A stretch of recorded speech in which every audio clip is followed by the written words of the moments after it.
নমস্কার বন্ধুরা, অভি পিউর হেসেল পরিবারে তোমাদের সবাইকে জানাই স্বাগত।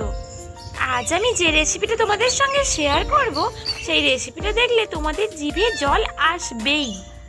তেঁতুল গাছ দেখে তো বুঝতেই পারছো তেঁতুল দিয়েই আজকের কোনো একটা রেসিপি হবে। এখনকার দিনে খুব সহজে কিন্তু তেঁতুল গাছ দেখতে পাওয়া যায় না। আমার এক ভাই আমি তেঁতুলের রেসিপি বানাবো শুনে আমাকে তেঁতুলগুলো এনে দিয়েছে। চলো আজকে আমি বানিয়ে নেব কাঁচা তেঁতুলের মাখা। এখানে আমি নিয়েছি কাঁচা তেঁতুল, লবণ, লাল লঙ্কার গুঁড়ো, চিনি আর সবশেষে নিয়েছি কাসুন্দি।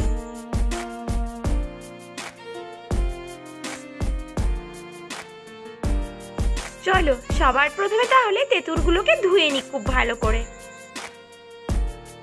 খুব ভালো করে তেঁতুলগুলো ধোয়া হয়ে গেছে। এবার চলো একটা শিলনোড়া নিয়ে তেঁতুলগুলোকে একটু থেতলে নিই।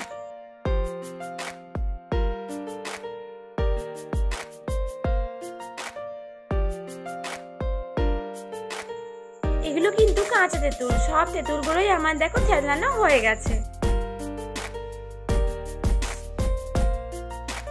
এবার এই থেতলানো কাঁচা তেঁতুলের মধ্যে দিয়ে দিলাম অর্ধেক চামচের থেকেও একটু কম লবণ, সামান্য লঙ্কার গুঁড়ো। তোমরা যদি ঝালটা একটু বেশি খেতে চাও তাহলে তোমরা বেশি করে দিও। 1 চামচ চিনি আর সব শেষে দিয়ে দিলাম 2 চামচ কাসুন্দি।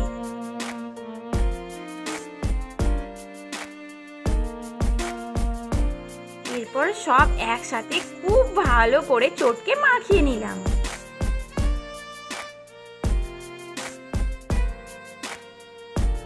ব্যাস, কাঁচা তেঁতুলের মাখা আমার একেবারে রেডি।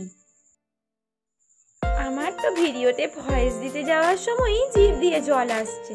কি তোমাদের কি আসছে জিভে জল? কাঁচা তেঁতুল মাখার এই ভিডিওটি যদি তোমাদের ভালো লেগে থাকে তাহলে প্লিজ লাইক, শেয়ার, কমেন্ট এবং সাবস্ক্রাইব করে দিও। আর সাবস্ক্রাইবের পরে থাকা বেল আইকনটি ক্লিক করে অল নোটিফিকেশন অন করে দিও। সবাই ভালো থেকো, সুস্থ থেকো, সবাইকে টাটা।